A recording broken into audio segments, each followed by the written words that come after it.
नमस्कार, जय हिंद, जय बिहार। मैं हूं आप सबका दोस्त वकील सह पत्रकार एसके पंकज।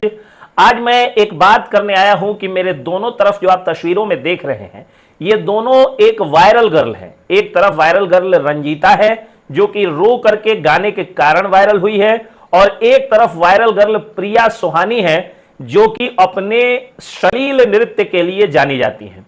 आजकल क्या है कि अमीरों को गरीबों की हर चीज खराब लगती है। गरीब की बहू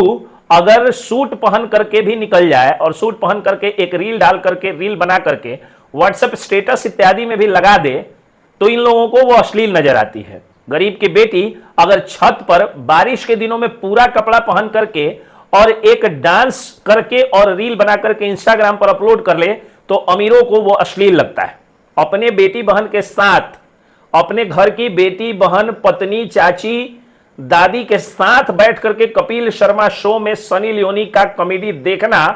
जिनको अश्लीलता नहीं लगता है, उन्हीं लोगों को अगर कोई एक भोजपुरी के गीत पर किसी गरीब की बेटी बहू अगर डांस कर दे तो उनको अश्लील लगता है। इनको अगर बॉडी स्प्रे, एक लड़का आकर के नंगा पंगा ड्रेस लेकर के और बॉडी स्प्रे मारता है और उसके बाद अर्धनग्न लड़कियां आकर के उससे चिपक जाती है तो ये इन अमीरों को अश्लील नहीं लगता है। लेकिन अगर पंचपोखरिया, छौड़ा दानो पंचपोखरिया, पूर्वी चंपारण के पंचपोखरिया गांव में पैदा हुआ एक गरीब का बेटा विवेक यादव अगर किसी नर्तकी के नाविक स्थल के बारे में बता दे तो चूंकि वो गरीब का बेटा है इसलिए इनको अश्लील नजर आता है। अब इस बार गरीब की इन दोनों बेटियों ने कहा कि भाई अश्लील कहते हो। जब गरीब का बच्चा कोई चमकता है तो लोग क्या कहेंगे कि अश्लीलता दिखा करके चमक गया।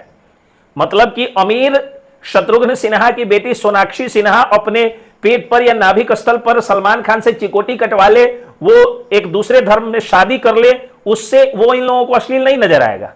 लेकिन अगर एक गरीब का बेटा जिस पर अच्छी खबर चलाने के कारण फर्जी एफआईआर हो गया हो और इसके कारण अब वो रील बना रहा हो और किसी स्त्री के नाभिक स्थल के बारे में चर्चा कर दे तो ये अश्लील नजर आता है। तो अश्लीलता अगर इसमें है तो उसमें भी होना चाहिए। लेकिन समाज का ये दोहरा रवैया, ये दोहरे मापदंड केवल गरीबों के लिए ही आते हैं। ऐसा लगता है कि गरीबी दुनिया की सबसे बड़ी कमी है। लेकिन ये दोनों जो गरीब की बेटियां मेरे पीछे नजर आ रही हैं, इन लोगों ने साबित कर दिया कि अगर तुम गरीबों को अश्लीलता के कारण चमकने वाला कहते हो, जब किसी गरीब की बहू सूट पहनी थी पहली बार तो चुंगला मीटिंग लगा करके चुंगला चौक पर, चुंगला पान दुकान पर, चुंगला चाय दुकान पर और किसी चुगलखोर के दलान द्वार या गेस्ट हाउस में बैठ करके जो लोग चर्चा किए थे, उन लोगों के मुंह में उस समय दही जम गया था जब उसी गांव, उसी मोहल्ले, उसी शहर, उसी जिले और उसी राज्य के सबसे अमीर आदमी की बेटी अर्धनग्न अवस्था में हॉट पैंट पहन करके समुद्र के बीच पर फोटो ट्विटर पर ट्वीट की थी। तब इन लोगों के मुंह में दही जम गया था, इन लोगों ने पान खा रखा था। मुंह इन लोगों की जुबानें नहीं खुली क्योंकि ये दोहरे मानसिकता के लोग हैं, दोहरे मापदंड इनके हैं। खैर, अभी मैं इस वीडियो के माध्यम से यह दिखाना चाहता हूं कि जानते हैं ये अमीर लोग क्यों कहते हैं कि गरीब के बच्चे या जो सोशल मीडिया के जो भी क्रिएटर्स हैं, यूट्यूबर्स हैं या डिजिटल पत्रकार तक हैं, उनको अश्लील ये लोग इसलिए कहते हैं क्योंकि इनको जलन होती है। दरअसल अब इनके बच्चे तो सिगरेट मार रहे हैं, दारू पी रहे हैं, बियर पी रहे हैं,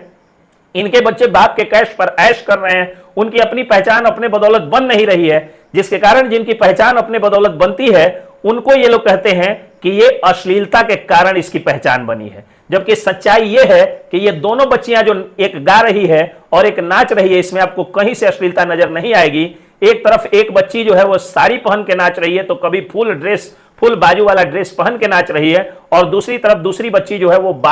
फुल बाजू का सूट पहन करके और रो रही है, और रोते हुए एक्टिंग करके, लिपसिंग करके। और लोगों के बीच ये इतना ज्यादा वायरल हो गई कि अमीरों के बच्चे या बच्चियां देख करके जलन करते हैं। और यही कारण है कि अमीर और अमीरों से ज्यादा अमीर के चमचे लोग जो हैं वो लोग इनको अश्लील कहते हैं। तो अब जो लोग भी सोशल मीडिया के क्रिएटर्स, डिजिटल पत्रकार या यूट्यूबर्स को जो लोग भी अश्लील कहते हैं, उनके मुंह पर एक तरह से ये तमाचा मार रही हैं दोनों बच्चियां, जो अपने टैलेंट के बल पे, अपने अदाकारी और कलाकारी के बल पे इतना ज्यादा वायरल हो गई है कि अब अमीरों की फिर से फटने लगी, अमीरों का कलेजा फिर से फटने लगा है। और ये अमीर और उनके चमचे बिल्कुल उसी तरह इनसे जलन कर रहे हैं जिस तरह डिजिटल पत्रकार मनीष कश्यप, पुजारी मीडिया से ये लोग जलन करते हैं, जिस तरह से डिजिटली फेमस हो करके और वकालत के क्षेत्र में नई क्रांति लाने वाले एडवोकेट एसके पंकज से ये लोग जलन करते हैं, ठीक उसी तरह से सारे यूट्यूबर्स और वीडियो क्रिएटर्स जो गरीब घर के आते हैं उनसे जलन करने वाले अमीर और अमीर के चमचों को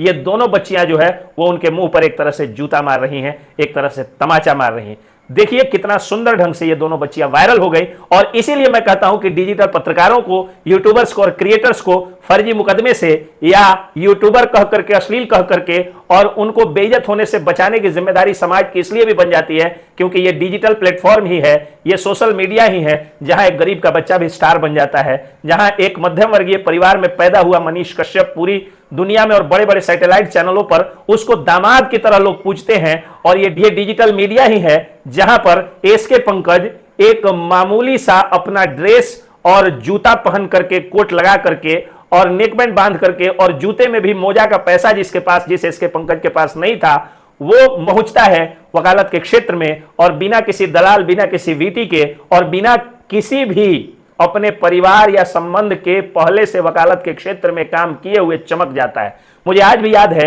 जब मैं वकालत में गया था तो ना तो मेरे वहां मामा जी थे, ना मेरे वहां फूफा जी थे, ना मेरे वहां पिताजी थे और ना ही मेरे परिवार का कोई व्यक्ति था। मैं अपने परिवार, खानदान का पहला वकील था। और ये डिजिटल मीडिया का ही कमाल है कि आज मेरी पॉपुलैरिटी और मेरी लोकप्रियता को 4 चांद लग गया। बजरंगबली की कृपा, माता पिता गुरु की कृपा और दर्शकों और अपने चाहने वालों का प्यार भी है इसमें। लेकिन डिजिटल मीडिया ने एक महती भूमिका निभाई। इसलिए मैं कहता हूं कि डिजिटल मीडिया इकलौता प्लेटफॉर्म है जहां पर अगर आपके पिताजी कहीं किसी पेशे में पहले से नहीं भी हैं, मामा जी नहीं भी हैं, फूफा जी नहीं भी हैं, तब भी आप चमक सकते हैं, जो इन दोनों बच्चियों ने साबित करके दिखाया। जय हिंद, जय बिहार।